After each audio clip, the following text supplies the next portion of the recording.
l'esclavage, vous verrez qu'encore maintenant, beaucoup de nos agissements sont liés à cette période noire de notre histoire. L'esclavage a marqué notre population, il l'a marqué dans sa culture, mais aussi dans ses gènes. C'est en tout cas ce qui ressort du premier colloque international sur l'impact de l'esclavage sur la psychologie des populations, colloque suivi pour nous par Franck Zoser et Aurélie Treuil. Ce colloque est avant tout surprenant à cause de la diversité de son public. Sur cette image, deux mondes qui jamais ou presque ne se rencontrent. Un colloque surprenant à cause des similitudes sociétales évoquées par les conférenciers. Ce chercheur américain invoque le syndrome du panier de crabe. Et oui, comme chez nous, il dit bien du panier de crabe. Et sa théorie, la voilà, les Noirs sont incapables de s'entraider entre eux, conséquence de l'esclavage.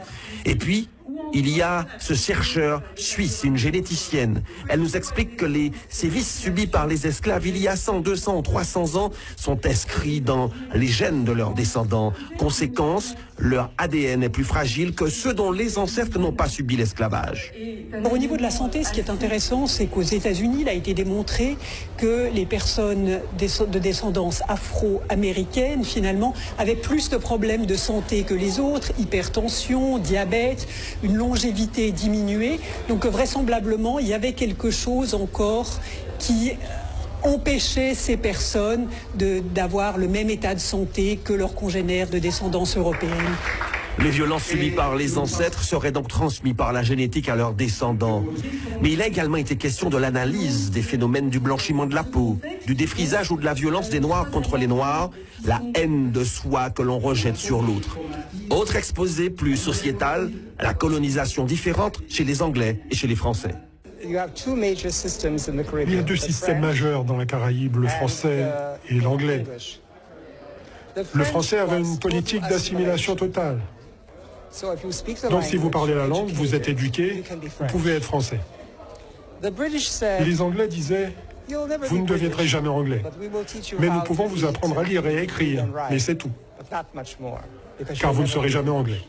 Et pour le public, d'un bout à l'autre, cette première journée a été surprenante, quelle que soit sa spécialité. Il y a des problèmes identiques dans presque toutes les îles qui ont connu l'esclavage, mais les situations sont souvent nuancées, particulières, originales. Demain, deuxième et dernier jour de ce colloque en Martinique, il sera question des antagonismes et des confrontations entre maîtres et esclaves.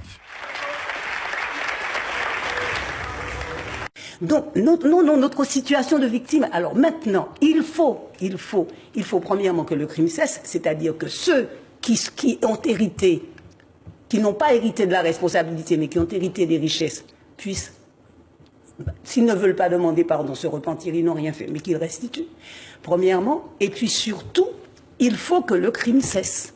Et si vous voulez, je vais vous dire quels sont les effets du crime encore actuellement, mais quand voilà. Vous me redonnerez la parole.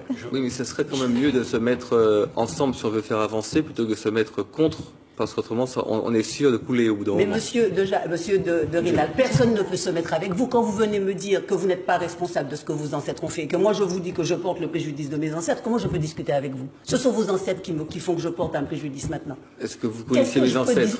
Quelle conversation quel échange je peux avoir avec vous? Vous me dites je suis responsable de rien, j'ai toutes les richesses de mes ancêtres, mais ce qu'ils ont pu faire aux vôtres, ça ne me regarde pas. Moi, je porte dans mes gènes, me dit-on, je porte ce que vos ancêtres ont fait aux miens. Okay?